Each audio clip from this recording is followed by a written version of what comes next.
Penyebab Rizky Bilar tak hadir pemeriksaan polisi, suami dan mertua Lesti datangkan Ustadz ke rumah. Rizky Bilar, suami Lesti Kejora, hari ini tidak hadir dalam pemeriksaan.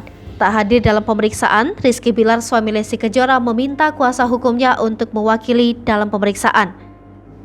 Kuasa hukum Rizky Bilar hadir menggunakan mobil merah milik suami Lesti Kejora. Saat dikonfirmasi, kuasa hukum Rizky Bilar mengaku suami Lesti Kejora tidak hadir karena psikisnya terganggu atas komentar netizen. Bukan hanya psikis Rizky Bilar saja yang terganggu, namun kondisi ibu mertua Lesti Kejora itu juga terguncang. Tak pernah terlihat selama kasus ini mencuat, ternyata Rizky Bilar berada di rumahnya. Hal ini dikonfirmasi langsung oleh kuasa hukum Rizky Bilar. Bak menyesal melakukan KDRT pada Lesti Kejora. Rizky Bilar ternyata mendatangkan Ustadz ke rumahnya untuk terapi.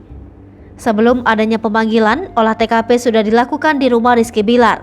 Namun saat olah TKP, Rizky Bilar ternyata melarikan diri dari rumah.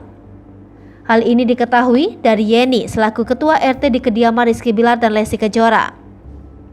Saat olah TKP di kediaman Lesti Kejora dan Rizky Bilar, Yeni selaku ketua RT berperan mengawasi saja. Ketika olah TKP juga yang ada di rumah hanya kakak Rizky Bilar dan penjaga. Mbak ingin sembunyi dari pihak kepolisian. Rizky Bilar tak kembali lagi ke rumah hingga olah TKP selesai. Humas Polres Metro Jakarta Selatan AKP Nurmadewi mengatakan, jika olah TKP dilakukan pihaknya untuk mencari barang bukti di rumah Rizky Bilar. Setelah olah TKP, mereka akan memanggil Rizky Bilar. Jika suami Lesti Kejora itu tidak hadir, pihak kepolisian akan meminta keterangan yang jelas terkait ketidakhadirannya. Pemanggilan ini dilakukan secara 2 kali.